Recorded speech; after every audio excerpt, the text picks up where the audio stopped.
Hey, welcome to Roots and Reason. Hey, we had to do an emergency cast today. Folks, the wheels are coming off of everything. I'm sure you probably know by now what's kind of going on today. The world exploded with, well, it looks like the marriage between Trump and Musk is finally over. We're headed to divorce court. Wow, it's looking really ugly. So we're going to kind of take a quick look at that real quick because, yeah, holy cow, it is absolutely nuts. So let's go ahead and add some stuff here. Let's go ahead and get a.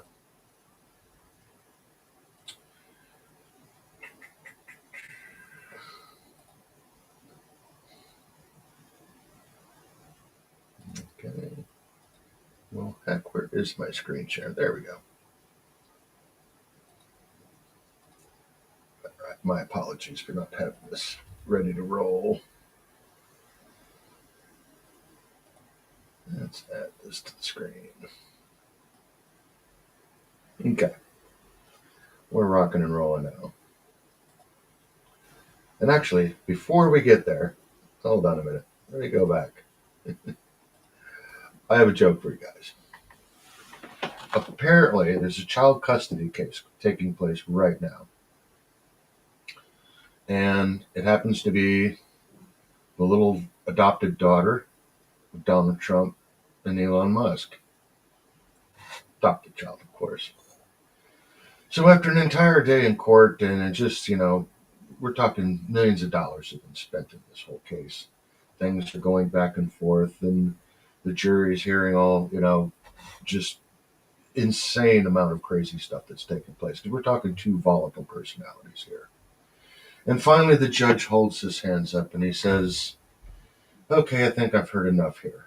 Before I go ahead and decide the outcome of this case, I'm going to ask the little girl, little Susie, do you want to go live with Donald Trump? She says, no, I don't want to live with Donald Trump. Donald Trump beats me. Okay, the judge thinks. Well, then you probably want to go live with, Uncle Elon, right? Oh, no, Uncle Elon beats me. So the judge kind of perplexed says, well, then who would you like to live with? And she says, Democrats. They don't beat anybody. Sorry, I couldn't resist. Couldn't resist. Anyway, let's go take a look at things today. All right, what do we got here? Okay. First of all, let's go take a look at Elon. Where's Elon at right now? In light of the president's statement about cancellation of government contracts, SpaceX will begin decommissioning Dragon spacecraft immediately. Okay, looking pretty serious. Um, wow. Okay, that's kind of a big thing. Holy shit. What else do we have, Elon? Let's go ahead and look at this. Take a look. There we go. In light of the president's statement of cancellation, SpaceX will begin decommissioning Dragon spacecraft immediately. And you can see a lot of folks here kind of, as always, this is one of the glorious things about X. There you go. Probably could sum it up better than anybody. World War X. And of course, you're going to have, your camps here in the MAGA crowd. There's going to be you're going to have your Elon fans, your Trump fans. The memes, if nothing else, the memes are great. Because to be quite honest, man, this is literally the Jerry Springer show. Allegedly the most powerful, sophisticated, impactful country on the planet, the holder of the global reserve currency, the leader of the free world, all these things. And we've really reduced ourselves down to an episode of Jerry Springer. There you go. Bro, you seeing this? Bro. Yeah, that's it. And there's other people out there going, yeah, our enemies are loving us. Democrats, certainly. Oh my God, you want to talk about their prayers have been answered. Now we'll see. Can the Democrats just shut their mouth and let shit happen? Or are they going to interject in some way that's so profoundly stupid that either side of them are just going to go, "Those Democrats, God, get out of here." We'll see. So it's looking pretty ugly out there. Here's a comment from Donald Trump, apparently. I missed this one. I guess this is maybe on his True Social. I don't really follow that. I don't mind Elon turning against me, but he should have done so months ago. This is one of the greatest bills ever presented to Congress. It's a record cut in expenses, yada yada, and he goes on to the great big beautiful bill. Folks, look, you do you, but the big beautiful bill had some changes, and certainly some more border stuff, but it was more than Biden level spending. And for all the people who call themselves fiscal conservatives and stuff like that, I don't know. I bet you Thomas Massey and Rand Paul probably have objections to it. I haven't read them all yet, but I almost guarantee it. In fact, I've been hearing about Trump wanting to somehow get rid of Massey and, let's get rid of Ron Paul. He's not. Look, say whatever you want about Trump. You might be like a man with a broken watch tells time twice a day, right? He does have an authoritarian streak in him that he gets his nose wrinkled and like a child he throws a tantrum and he wants to squash everybody that, might have a different opinion like a bug. And that's one of the downsides of Trump, unfortunately. It just is what it is. All right, so let's go ahead here and let me swap screens. Let's go look at the other Musk stuff. What do we got from Musk? Is it time to create a new political party in America that actually represents 80% of the people in the middle? Well, I mean, sure, I'll throw it up there, but the truth of the matter is, we got a bunch. There's Constitution Party, Libertarian Party, Green Party. That's not the problem. And I'll even go to one of my posts later. There's a thing called Duverger's Law. Just the way our voting system's set up, we'll never have more than two parties. That's it. So you get the occasional Ross Perot or that third party, Ron Paul in '08 and things like that are out there that might get 10-15% of the vote on a good go. But it's the one thing that the Democrats and the Republicans agree on, not letting any other kids to the table. Nobody else gets a share of the pie. Because as long as, no matter how badly one of them fucks up, what's your choice? Go to the other guy? What if the other guy's got the lousiest person in the world? And that's just what our government and our politics has been for probably 2 decades. People aren't excited about going out there, although kind of the Trump thing is the populist stuff. But generally speaking, it's always voting for the lesser of two evils. So we got plenty of parties. None of them will ever take office until something just profoundly changes. What do we got here? If America goes broke, nothing else matters. Well, one interesting thing is, how do you go broke if you actually own the money printer? If you can conjure money out of thin air, technically, how can you actually ever go broke? You can't. You won't fully go broke because you can just continue to print more and more and more. Now, granted, you might have to take a wheelbarrow full of dollars to go down and buy a loaf of bread. Lord knows if you had to pay an electric bill, you might have to haul a semi truck in here and make the Zimbabwe dollar look like a joke. But at the end of the day, what's this? J.D. Vance and Theon Vaughn. What are we even going to talk about? Okay, that would have to be funny. I'm going to have to catch up on that one. That one's worth a watch, I'm sure. Theo Vaughn, that dude is off the chain. Probably one of the funniest human beings alive, in my opinion. Here we go. I kind of expected this out of Musk. Senator Rand Paul, I'd vote for it if real spending cuts. This bill is the largest debt increase in U.S. history, $5 trillion. That's like giving your 16-year-old a credit card and watching them rack up $2,000 on boozing and gambling. and then raising their limit to 10K because they've been irresponsible. The man's got a point. And of course, what's Trump's response to stuff like that? Well, we need to get rid of Rand Paul. Why? Because he disagrees with you. And trust me, I'm digging into this bill a little bit more with some folks, and it's ugly. It is. Uh-oh. Just leaving this here from Natalie Danielson, and I actually follow this person. 1992, Trump partied with Jeffrey Epstein. Just going to leave this here. I might be the only man in America who hasn't partied with Epstein. I was fishing that day, man. Seems like everybody and their brother's been hanging out with this Epstein dude. Trump tariffs will cause a recession in the second half of this year. Can I finally say Trump's tariffs are super stupid? Okay. I pointed out that Trump's tariffs, or tariffs generally, keep in mind that in his first presidency, the tariffs, everybody poo-pooed it and hissed and whined and cried. But even when Biden got into office and rolled back pretty much everything Trump ever did, the one thing he didn't roll back was the tariffs. Biden kept, the tariffs. It started a ball rolling when more and more people kind of woke to the fact of not everybody's playing by the same rules fairly.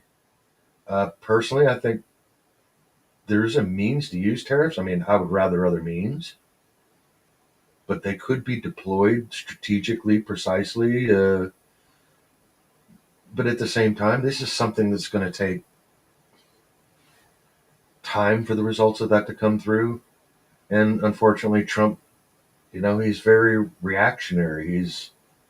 The guy has no impulse control. It's like literally what's ever on the top of his mind. And there's three things every second on the top of his mind. And he's liable to just explode with anything. And so when he did the tariffs, the heavy-handed stuff, markets recoiled. And by the way, one of the discussions we'll be having coming up soon is the benefits of having things like gold, silver, precious metals, certain commodities and things in a portfolio, or to keep back in case of a rainy day. You can probably see behind me. I always have some silver around. It's a good thing, just in case things go totally tits up. But anyway, back to it. Is it going to be a nominal recession or a real recession? Probably we're already in one. I wouldn't be surprised. I usually don't call it until after we've been in one for at least 2 quarters. We'll see. More Epstein. Ian Miles Chong saying President versus Elon. Who wins? My money's on Elon. Trump should be impeached and J.D. Vance should replace him. Time to drop the really big bomb. Real Donald Trump is in the Epstein files. This is the reason they haven't been made public. Oh, have a nice day, DJT. Mark this post for the future. The truth will come out. I doubt it ever will. I'm sorry, Elon, you're wrong about that. It's never coming out, man. Everybody in Washington and Hollywood, there's just too many people involved with that. So, he got rid of the EV mandate, but he's never asked me for a thing. I think it's an amazing attribute. Elon's a patriot. We want to thank you very much. Apparently, this was March 24th. There you go. You can see how fast things kind of move around here. Oh, I didn't see this one. Real Donald Trump. Elon was wearing thin. I asked him to leave. I took away his EV mandate that forced everyone to buy electric cars that nobody else wanted, yada yada. Reader's context. Elon Musk has always been in favor of ending EV tax credits. I mean, what a hell of a day. You just... it's unbelievable.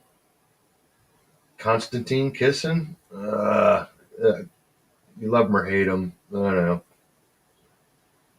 He thinks Elon's truly historic. So anyway, as we can see, the divorce is fully underway. Um, oh, I came across this one. It's hilarious. I mean, again, like I said, Democrats are probably having all their prayers answered. I love this meme. Liberals trying to figure out whether to burn a Tesla on or build an Elon statue. I don't know why I saw this. I was almost in tears laughing so hard because, yeah, that's it. Somehow Democrats will figure out a way to screw it up. It's inevitable. Okay, let's go back to the beginning of this. See if there's any fresh stuff up here. Yes, of course, the talks between Ukraine and Russia broke down. That's going to end poorly as well. It's never going to end well for Ukraine, but it's getting scary because the Europeans, these pissants, they couldn't field an army against a kid with a BB gun. You want to most talk about the most pathetic people on the planet? They've sold their. The United States has been taking care of them, and not even doing a really good job about that. Um, they're talk, and at some point they're going to bite off more than they can chew. The old adage: the best way to stop a dog from chasing cars, let him catch one. Personally, I'm all in favor. Let the Europeans run into Russia. Good luck, pal. How many times has this happened in history? I think of two right offhand, maybe three. Never ends well. Go ahead. I'm sure there's a third time. It'll end up better. Egads. Uh, Michael Malice, he comes up with some good ones from time to time. Final flaw with democracy that those who need leaders are not qualified to choose them. Okay, I don't disagree with that. Steve Bannon out there is talking about Trump should seize SpaceX. There you go. Play right into that authoritarian kind of a thing. I've always bitched that like Democrats have 1,000 things they could argue with Trump about and just nail the guy to the wall. They choose the most ridiculous stuff. Here's one they kind of got right. There is this authoritarian wedge to it, and we'll see. Yeah. Of course, I follow a lot of people in the financial space. Sven Heinrich, great financial analyst, really good on macro stuff. What a shit show. I agree, Sven. I totally agree. John Harwood, one of the most annoying ex has been washed up journalists in Washington. I mostly just follow him just to laugh at the stuff that he throws out there. Um, yeah, real fly. Have we ever had a president or administration more disruptive to the capital flow and markets than this train wreck? I don't know. Jury's out on that one. Is Elon really pissed off for playing 4D chess to save Tesla? Reality or theater? I'm going to say it's theater. Really?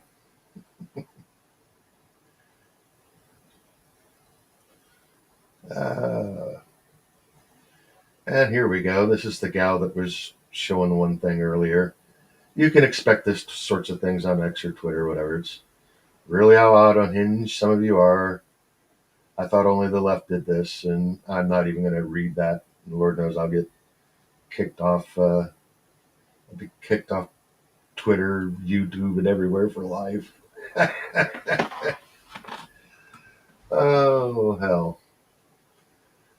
So, as you might guess, it's been a very, very, very interesting day. There's a lot going on. Let me swap back over here.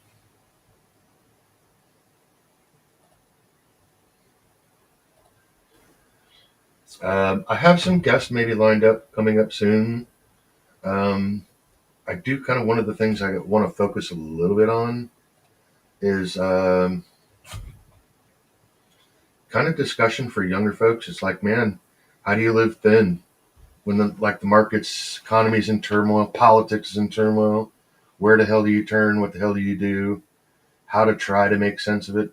That I'm not going to help. I don't think there's enough therapists and medications and long walks in the woods that can fix that one. But we do the best we can. But anyway, I just had to do this quick thing. Where's this stuff going to go between Trump and Musk? How ugly is it going to get? I I really don't know. It's a coin toss. You're dealing with two intense personalities. Uh, Trump, he's unfortunately kind of very reactionary. He's got a lot of impulse control issues. But then again, sometimes so does Elon. Elon might be on the autism scale and a little bit Asperger's or something, but at the same time, I've seen some stuff with the gaming nonsense or something out there where Elon got pretty petty. Uh, so it's hard to say. Where are Democrats going to go? Where's the American left going to go? Are they just gonna? Are they gonna welcome back Elon? Don't know. This would be interesting to see. How far is it going to go? That's another interesting question. I mean, are we really talking about ending government contracts right now? His rockets are literally what the bulk of, well, a lot of what we're relying on. Not maybe not the bulk, but a lot of the entire space industry of launching satellites and stuff is Elon Musk, SpaceX. Um, he can do it safer, faster, cheaper than anybody else out there. And I think his only other competitor through like what's Bezos thing, I forget whatever. That's been just an epic failure, not to mention the Boeing calamity. Things can get ugly, and markets and stuff are in tough shape. Which is probably going to be. I'm going to do a lot more economic focus kind of coming up here, but stay tuned. Um, if you see me on early tomorrow, there's probably some explosive news out there. But anyway, thanks for stopping by. Hey, do us a favor, buy a coffee. Um, we're looking for ways to expand content, add guests, and improve things. But anyway, I thank you for being here and have a really great night. Take care, everybody.